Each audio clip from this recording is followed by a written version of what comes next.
சரவாங்கி வந்த பெண்கள் ஏன் உடம்பு ஃபுல்லா வலிக்குது எக்ஸ்ட்ரீமா, அதோட இல்லாம எரிச்சலா பேசுறது, கடுப்பா இருக்கிறது, விரக்தியில இருக்கிறது, இதெல்லாம் ஏன் அப்படின்னா இங்க பாருங்க, ஆரம்பமே பாத்தீங்கன்னா சரவாங்கியோட ஆரம்பம் மனசுல இருந்து தான் ஸ்டார்ட் ஆகுது.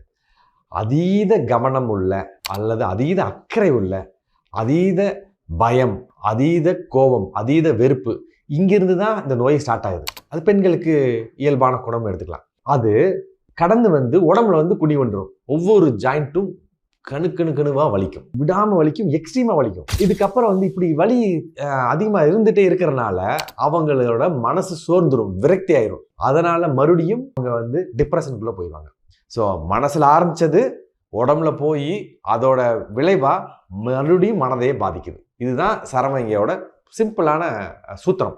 இது எப்படி சரி பண்றது அப்படின்னா, உடம்பையும் மனசையும் சேர்த்து வைத்தியம் பண்ணணும்னா தான் சரியாகும். அதுக்கு ரெண்டையும் சேர்த்து பண்ணக்கூடிய ஒரே வைத்திய முறை சித்த மருத்துவம் தான். அதனாலதான் சித்த மருத்துவம் வந்து அன்னையிலிருந்து ஆதி காலத்திலிருந்து இன்னைக்கு வரைக்கும் சரவாங்கிக்கு நல்லா சூட் ஆகுறது எதுன்னு கேட்டீங்கன்னா சித்த மருத்துவம். ஏன்னா அதுதான் ரெண்டையும் சேர்த்து பார்க்குது.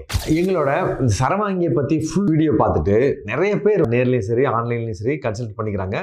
அவங்க இதை புரிஞ்சுக்கிறவங்களுக்கும் புரியாதவங்களுக்கும் வித்தியாசம் இருக்குது. இதுதான்டா மனசுலேருந்து வந்ததுனால அந்த பிரச்சனை புரிஞ்சுட்டவங்க ரொம்ப சீக்கிரமாக குணமாகறதையும் பார்க்கலாம்.